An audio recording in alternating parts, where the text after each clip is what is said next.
Euronews. Las noticias. Rearmar Europa, así se llamaba el plan de la Unión Europea para subir el gasto de defensa del bloque. Pero tras las quejas de países como España e Italia, a partir de ahora pasará a llamarse Preparación 2030. ¿Qué tal? Bienvenidos a Euronews hoy. Pedro Sánchez se ha desmarcado del plan europeo de rearme en un intento de acercar posturas con su socio de coalición. El presidente del gobierno español se encuentra estos días en Bruselas, donde se reúne con los líderes de la Unión para debatir este plan en medio de las negociaciones entre Estados Unidos, Rusia y Ucrania sobre un alto el fuego. Mientras tanto, varias regiones españolas están en alerta por la borrasca Martiño, que también ha sacudido Portugal. En el Reino Unido este viernes se han cancelado miles de vuelos en el aeropuerto londinense de Heathrow por un incendio que ha afectado a una subestación eléctrica. Vamos con los titulares del día. La cumbre de líderes de la UE no respalda el millonario plan de Kaja Kallas para Ucrania por la resistencia de grandes países europeos y el veto de Hungría. Múltiples regiones de Ucrania fueron objeto de ataques de las tropas de Rusia con drones durante la noche, según informaron las autoridades ucranianas este viernes. Segunda noche de protestas contra la detención del alcalde de Estambul, Ekrem İmamoğlu, principal rival político del presidente turco Erdogan. Más de 1000 vuelos cancelados en Heathrow, uno de los mayores aeropuertos de Europa, tras un corte eléctrico y un incendio en la estación que le suministra la energía. El plan de Kaja Kallas para Ucrania, dotado con 40.000 millones de euros, fracasa en la cumbre de la UE. Dicho plan incluye el envío de 5.000 millones de euros para municiones, sistemas de defensa aérea, misiles y drones.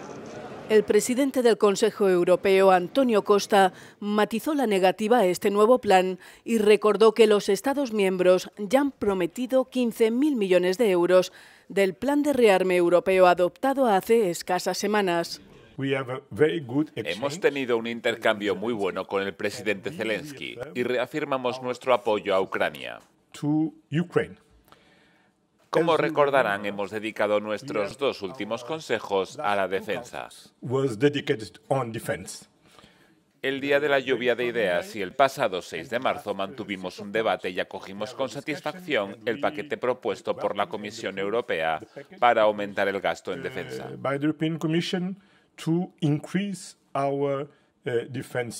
Y ahora, con este instrumento, creo que todos los demás Estados miembros aumentarán sus compromisos para seguir apoyando a Ucrania.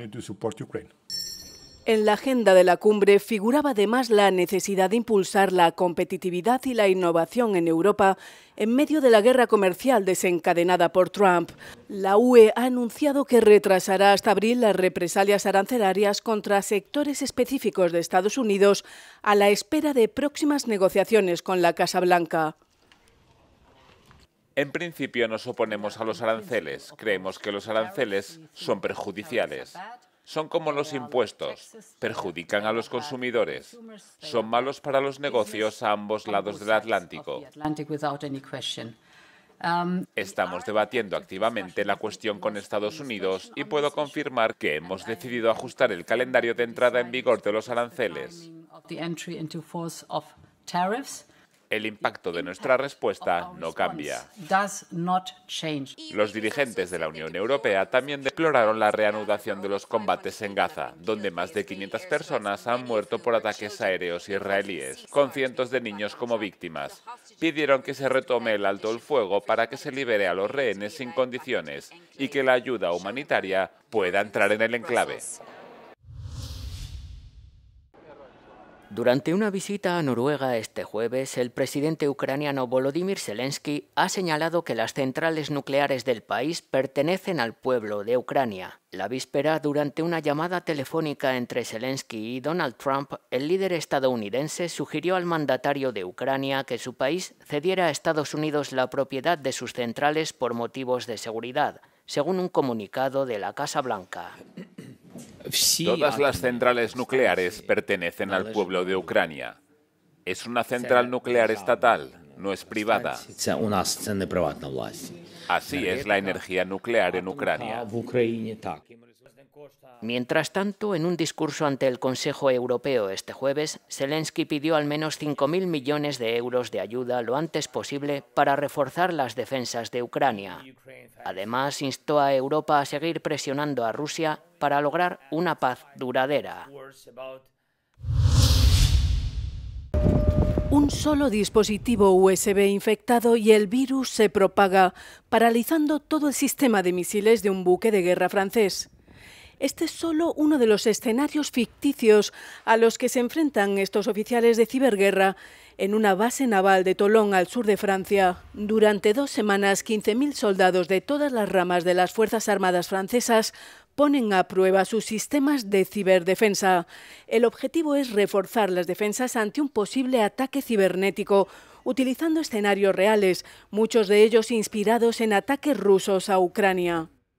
Nuestra misión, en primer lugar, es tomar muestras del equipo informático infectado. Una vez tomadas las muestras, se realiza un análisis para averiguar qué ha ocurrido en el sistema. Practicamos los procedimientos y utilizamos las herramientas para que cuando ocurra un incidente seamos eficaces y operativos. En caso de ataque cibernético real en alta mar, el ejército francés debe reaccionar con rapidez. En caso de un ciberataque real, como el simulado en este ejercicio, debemos ser capaces de establecer la misma cadena de funcionamiento que se lleva a cabo en este ejercicio de forma integral. Pero en ese caso con la presión operacional, lo que significa que hay que reaccionar lo más rápido posible para recuperar la disponibilidad de las armas lo antes posible y así poder continuar nuestra misión. Ante el aumento de las amenazas digitales, el ejército francés tiene previsto reforzar su fuerza de ciberguerra, que pasará de 4.000 a 5.000 especialistas de aquí al año 2030. Varias regiones de Ucrania fueron atacadas por las fuerzas de Rusia durante la noche, según informaron las autoridades ucranianas este viernes. En la ciudad portuaria de Odesa, en el Mar Negro, los ataques rusos con drones hirieron al menos a 3 personas y provocaron varios incendios. El gobernador de la región declaró que varias infraestructuras civiles e instalaciones comerciales fueron destruidas o quedaron gravemente dañadas. En Zaporilla, al menos 6 personas resultaron heridas por bombas planeadoras lanzadas por las tropas de Rusia, según el gobernador de la región.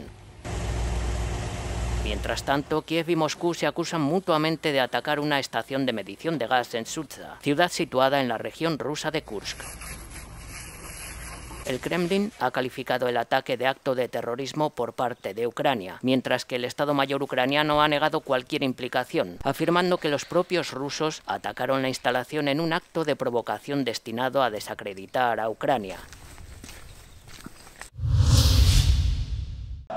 Rusia no solo quiere la anexión real de territorio, sino regímenes fieles y la plena rusificación de su área de influencia. Así lo afirma la líder de oposición bielorrusa, Svetlana Tikhanovskaya, que asegura que el movimiento de protesta en su país ha pasado a la clandestinidad, pero podría levantarse en el momento oportuno. Usted sabe que lo que vemos en Bielorrusia es una ocupación sigilosa y se hace con el permiso de Lukashenko, que es una marioneta de Putin. Lukashenko está dispuesto a vender a Rusia nuestra soberanía, nuestra independencia y nuestro país, con tal de mantenerse en el poder, tal como ha ocurrido recientemente. Vemos el proceso de rusificación. ¿Sabe lo que Putin está tratando de hacer? Para Bielorrusia, por ejemplo, no se trata de una anexión física. Se trata de mantener un gobierno leal en el poder. Y esto es en realidad también lo que quieren en Ucrania. Dice que es difícil prever también lo que puede pasar mientras Lukashenko esté en el poder en Bielorrusia. ¿Cree que ocurriría lo mismo si Putin dejara de estar en el poder?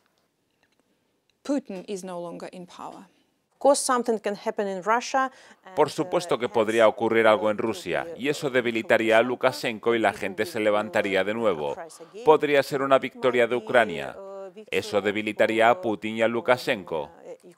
Pero los cambios en Rusia pueden empezar también por cambios en Bielorrusia. Hay más posibilidades de cambiar el régimen en Bielorrusia que en Rusia. ¿Sabe usted?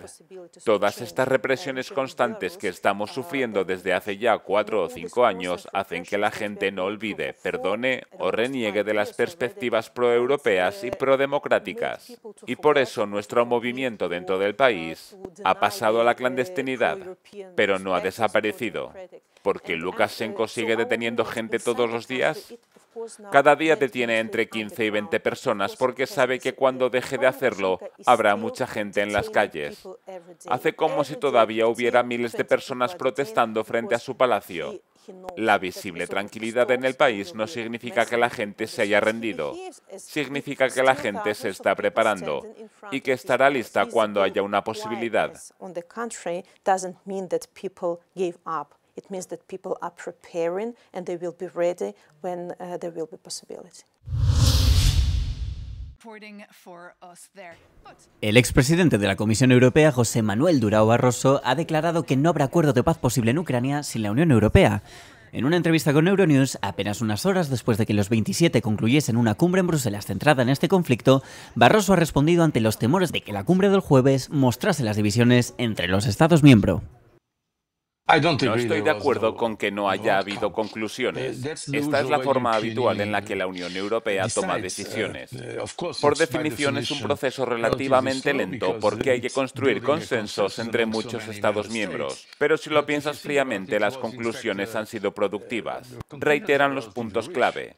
Estos no pueden ser originales todo el tiempo. Reiteran el compromiso con la defensa europea, lo cual es muy importante. Apoyan a Ucrania, que es algo fundamental.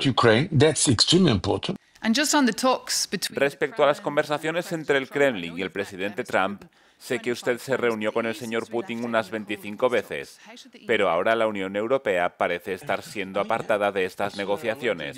¿Cómo debería reaccionar Bruselas ante ello? Antes o después, la Unión Europea será partícipe de las negociaciones porque no habrá paz sin ella. No solo porque Ucrania es una nación europea, sino porque la propia Ucrania pide su participación. Pero incluso el señor Putin ha dicho que no habrá paz sin el levantamiento de sanciones, y estas están siendo impuestas por la Unión Europea. Por ello, los rusos son los primeros interesados en que la Unión Europea esté involucrada. Los líderes de la Unión Europea mantuvieron serias discrepancias sobre los próximos pasos en la ayuda militar a Ucrania en la reunión de ayer, dando por descartado un plan de la alta representante exterior, Kaja Kallas, para financiar este suministro. El primer ministro húngaro, Viktor Orbán, se negó a firmar una declaración conjunta en la que se pedía retomar las sanciones contra el Kremlin. Bruselas queda a la espera de participar en las negociaciones. Segunda noche de protestas contra la detención del alcalde de Estambul. Miles de manifestantes se concentraron ante el Ayuntamiento de Estambul para condenar el arresto de Ekrem İmamoğlu, destacado opositor turco que fue detenido tras una redada en su residencia en la madrugada del miércoles. Está siendo investigado por corrupción y los fiscales le acusan de tener vínculos con el terrorismo. Pero los manifestantes creen que se trata de una persecución política.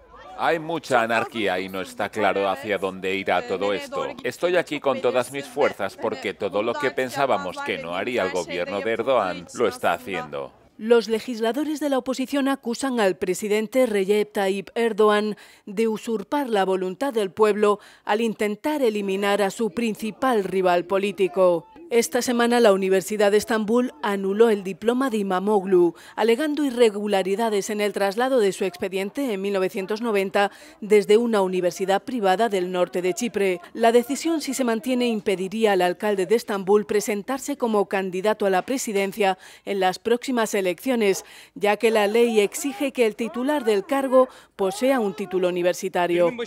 Si esto le puede pasar a él, también me puede pasar a mí. Soy estudiante. Si en el futuro me quitarán mi propiedad o me anularán el diploma, me gustaría que la gente me apoyara. Por eso estoy aquí. La detención se produjo pocos días antes de que İmamoğlu fuera designado candidato presidencial en las primarias del partido opositor celebradas el domingo.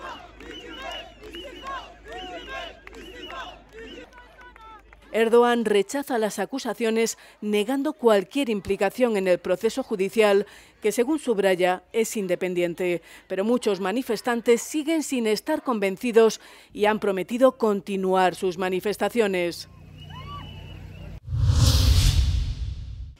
Más de 1 millar de vuelos cancelados en el aeropuerto londinense de Heathrow, uno de los más transitados en Europa, tras incendiarse una subestación que le suministraba la energía. El Cuerpo de Bomberos de Londres se encuentra trabajando en la subestación. Las autoridades han instado a los pasajeros a no viajar al aeropuerto bajo ninguna circunstancia hasta que éste reabra. Heathrow ha comunicado que el cierre durará hasta la medianoche del viernes. Aún no se han determinado las causas del incendio. El aeropuerto recibe más de 80 millones de pasajeros al año y el operador afirma que se producen unos 1.300 despegues o aterrizajes al día.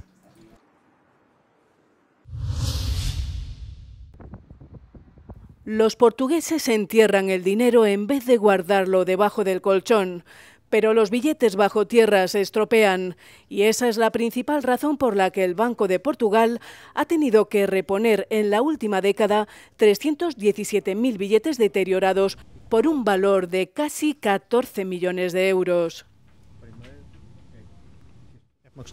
Es por razones de seguridad. La gente piensa que escondiendo los billetes mantendrá sus objetos de valor personales a salvo de robos y otras inclemencias que puedan ocurrir, como por ejemplo un incendio.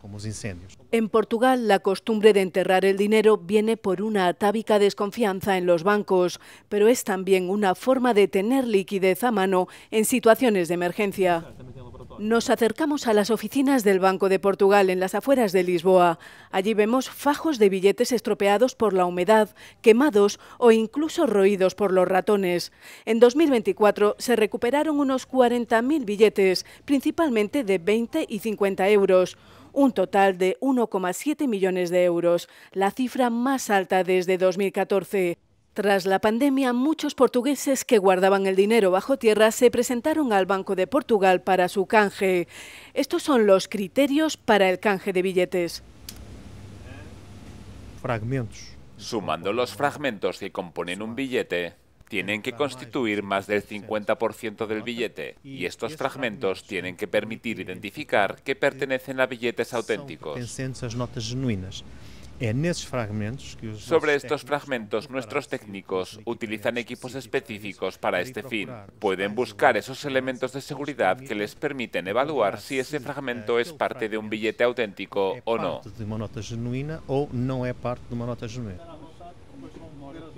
Para que proceda a la devolución del importe es necesario justificar el motivo del mal estado de los billetes. En caso de fraude no puede haber devolución. Si se demuestra que los billetes no son auténticos, se transmite la información a las autoridades competentes y se incauta el dinero y la totalidad de su valor.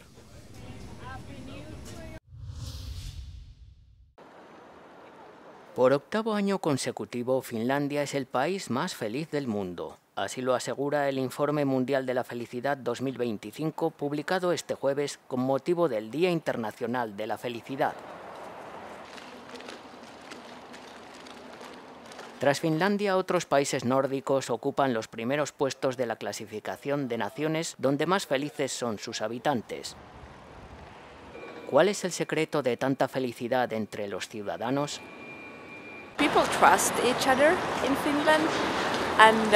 En Finlandia la gente confía en los demás. Creo que en muchos niveles de la sociedad intentamos apoyarnos unos a otros. Creo que de alguna manera el sistema hace que se pueda confiar. Estados Unidos se encuentra este año en el puesto más bajo de su historia. Ocupa la plaza número 24 tras caer 13 puestos. España ocupa la plaza número 38 en una clasificación que cierra Afganistán, el país menos feliz del mundo según sus habitantes.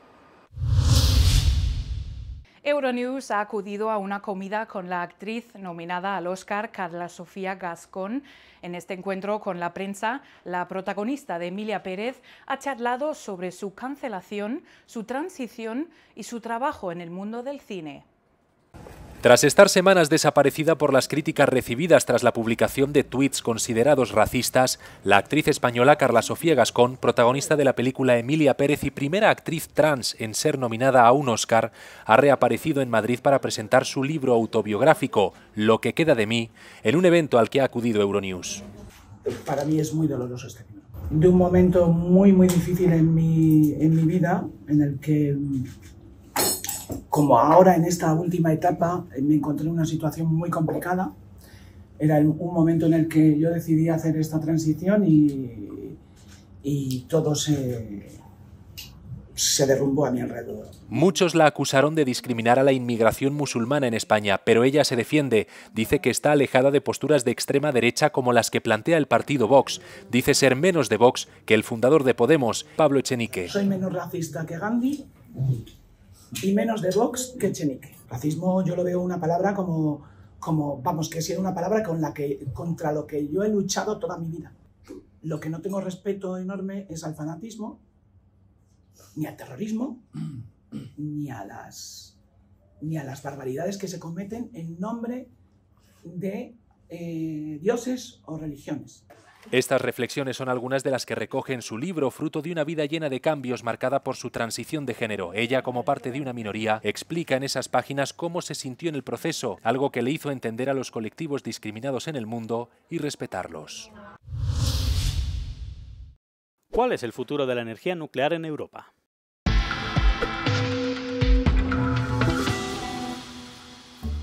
La energía nuclear genera más del 22% de toda la electricidad producida en la Unión Europea. Francia, con sus 57 reactores y sus 338 gigavatios por hora, es el mayor productor del continente y genera el 55% de la producción de la Unión Europea. Le sigue España, con más del 9%, y Suecia, con casi el 8%. Sin embargo, las inversiones no repuntan. La Asociación Nuclear Mundial ha advertido recientemente que los nuevos reactores no bastarán para generar la misma electricidad que los que se cierran. En el futuro está prevista la construcción de 12 reactores, menos Rusia, que tiene 14 en proyecto y 6 ya en construcción.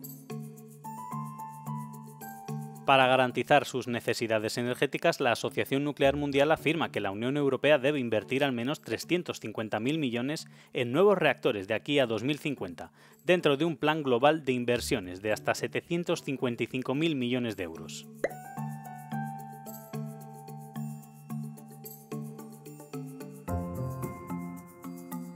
Polonia parece especialmente dispuesta a aumentar su producción nuclear, con 26 nuevos reactores propuestos. Sin embargo, solo 3 se han planificado realmente. ¿Podría Canadá adherirse a la Unión Europea?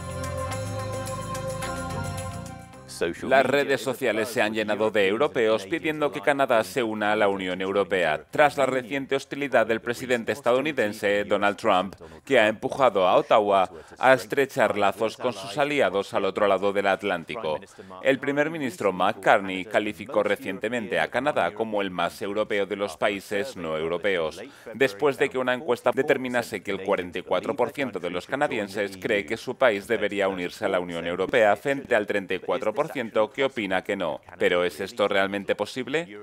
La portavoz de la presidenta de la Comisión Europea, Ursula von der Leyen, señaló que la Comisión se sentía halagada por los resultados de la encuesta, pero añadió que el artículo 49 del Tratado de la Unión Europea dice que solo los Estados europeos pueden solicitar la adhesión a la Unión Europea, pero no establece con exactitud lo que constituye un Estado europeo. Un documento de la Comisión de 1992 nos da una pista, al referirse a una combinación de elementos geográficos, históricos y culturales que conforman un Estado europeo. La pertenencia al Consejo de Europa también alude a lo que se considera un país europeo. Aún así, países de fuera de la Europa continental se han unido a la Unión Europea. Chipre, que es cultural y políticamente europeo, pero está geográficamente situado en Asia Occidental, se convirtió en miembro de la Unión Europea en 2004. Aunque parte de Turquía está en Europa, la mayor parte está en Asia Occidental y es oficialmente un país candidato a la adhesión a la Unión Europea. Europea. Marruecos, sin embargo, solicitó la adhesión en 1987, pero esta fue rechazada por no ser un país europeo.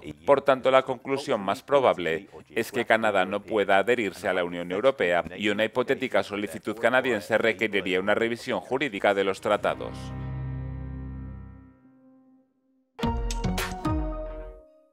Ahora les vamos a dejar con nuestro no comment del día, en el que les enseñamos las imágenes de los daños causados por la borrasca Martiño en España.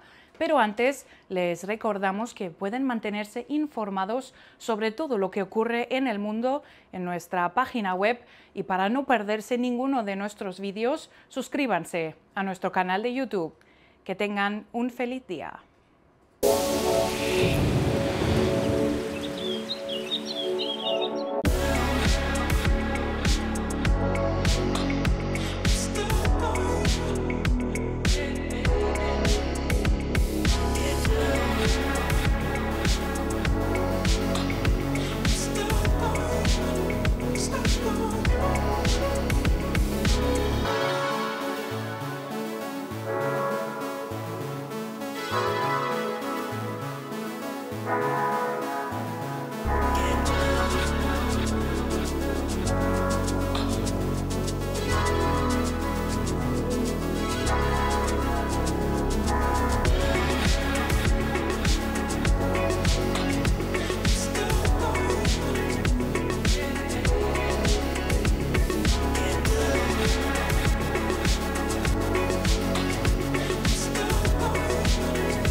Del colegio.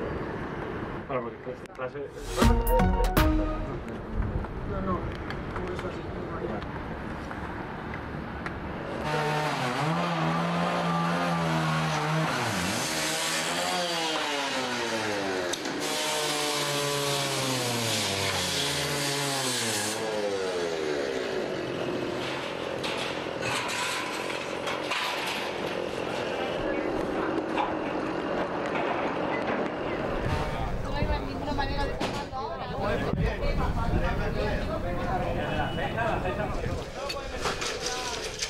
Eso va a romper, acaba. No he hecho la furgoneta. Tranquilo. Cuidado al jalar.